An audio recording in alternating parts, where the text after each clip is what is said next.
Assalamualaikum warahmatullahi wabarakatuh. Selamat sore warga Nusa Tenggara Barat yang terhormat. Jumpa lagi dengan gugus tugas percepatan penanganan COVID-19 di Provinsi Nusa Tenggara Barat dalam program informasi dan update kasus COVID-19 di Provinsi Nusa Tenggara Barat pada hari ini Sabtu 21 November 2020. Kita awali dengan informasi singkat tentang anak yang mulai sekolah. Kalau kita melihat pada SKB 4 Menteri tentang syarat bagi pembelajaran tatap muka, maka pembelajaran tatap muka diizinkan pada daerah dengan risiko rendah atau zona kuning. Maka kalau di suatu daerah itu masih zona sedang, risiko sedang atau orange, maka yang dilakukan adalah simulasi untuk mulai belajar tatap muka. Dan tentunya baik pihak orang tua maupun pihak sekolah harus sama-sama menjaga anak-anak kita untuk patuh pada penegakan protokol kesehatan. Karena risiko yang dihadapi oleh anak-anak kita bila sudah sekolah adalah risiko pada saat perjalanan dari rumah ke sekolah, risiko saat berada di sekolah, dan risiko pada saat pulang dari sekolah ke rumah.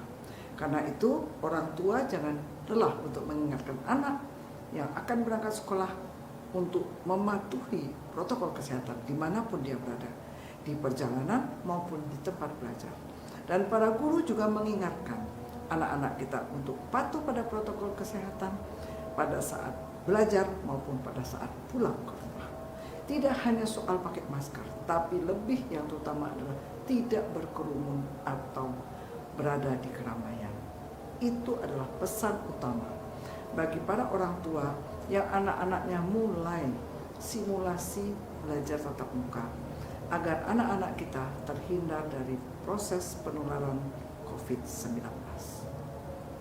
Selanjutnya kami sampaikan update kasus COVID-19 pada hari ini. Hari ini dari laboratorium PCR yang ada, yaitu dari Rumah Sakit Provinsi, Rumah Sakit Kota Mataram, Rumah Sakit Unram, Sains Teknopark Sumbawa, serta dari laboratorium tes cepat molekuler Rumah Sakit Manambai, Rumah Sakit Dompu, dan Rumah Sakit Bima, terkumpul 182 sampel. Hasilnya 172 sampel negatif, tidak ada sampel yang positif ulangan. Artinya hari ini tersisa 10 sampel yang positif baru. Berasal dari Kota Bima 2 orang, Kabupaten Bima 1 orang, Dompu 1 orang, Kabupaten Sumbawa 4 orang, dan Sumbawa Barat 2 orang. Positif rate hari ini tercatat 5,5%, artinya angka yang bagus, mendekati angka yang diharapkan oleh WHO, yaitu di bawah 5%. Semoga angka ini bertahan sampai hari-hari berikutnya. Jumlah sampel yang sudah diperiksa sampai hari ini dari Februari tercatat 39.674 sampel, dan positif yang tercatat adalah 4.594 dengan positif rate 11,5%. Hari ini terdapat tren positif kesembuhan di mana jumlah yang sembuh jauh di atas jumlah yang positif, yaitu dari Mataram 1 orang, Lombok Tengah 1 orang, Lombok Timur 1 orang, Sumbawa Barat 19 orang, dan Kabupaten Bima 7 orang. Total yang sembuh hari ini adalah 30 orang. Sehingga total pasien sembuh tercatat 3.775 atau 82,2%. Alhamdulillah ini adalah hari kedua di mana tidak ada tercatat pasien yang meninggal. Sehingga pasien meninggal masih tercatat 245 orang atau 5,3%, menyisakan 574 orang yang masih dirawat di rumah sakit rujukan dan rumah sakit darurat di Nusa Tenggara Barat. Hari ini tercatat 1.371 penambahan pelaku perjalanan masuk dari berbagai kabupaten kota, sehingga total menjadi 94.009 orang, dan yang masih dalam karantina adalah 2.535 orang atau 2,7%. Sementara jumlah kontak erat hari ini bertambah 118 orang, total menjadi 36.103 orang, dan yang masih dalam karantina 2.759 orang atau 7,6%. Kasus suspek hari ini bertambah 8 orang, sehingga total menjadi 13.038 orang, dan yang masih isolasi mandiri adalah 399 orang atau 3%.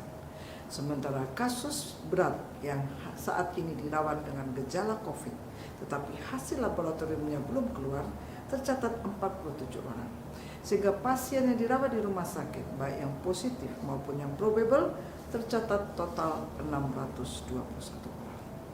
Bapak Ibu sekalian, kami tidak lelah untuk mengingatkan 3 kegiatan utama dalam mengendalikan COVID-19 di Nusa Tenggara Barat. Tingkatkan keimanan, tingkatkan keamanan, dan tingkatkan imunitas. Tingkatkan keimanan, kita tetap beribadah dan berdoa semoga kita dijauhkan dari penyakit wabah yang berbahaya ini. Sekaligus kita juga mendoakan saudara-saudara kita yang berada di rumah sakit, di ruang karantina ataupun di ruang isolasi. Semoga mereka cepat sembuh, berkumpul dengan keluarga kembali, dan dijauhkan dari tertular penyakit COVID-19 kembali. Karena kita temukan sudah ada 6 orang pasien yang pernah sembuh tertular kembali penyakit COVID-19. Tingkatkan keamanan dengan patuh pada protokol kesehatan. Memakai masker, cuci tangan pakai sabun 20 hingga 40 detik di bawah air mengalir atau memakai hand sanitizer, jaga jarak 1 hingga 2 meter, jauhi kerumunan dan keramaian. Tingkatkan imunitas. Makan makanan yang bergizi dengan gizi yang seimbang, istirahat yang cukup, olahraga teratur 30 menit sehari, dan kelola stres dengan baik. Itulah 3 langkah utama untuk mengendalikan dan mencegah COVID-19 menulari diri kita. Bapak Ibu sekalian, demikianlah informasi yang kami berikan pada sore hari ini. Berikan informasi yang benar kepada keluarga dan lingkungan kita. Perangi hoax yang bisa melemahkan imunitas kita, sehingga kita bergandeng dengan tangan semua melawan COVID-19.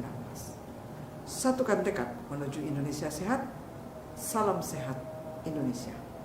Wabillahi taufiq wal hidayah. Wassalamualaikum warahmatullahi wabarakatuh.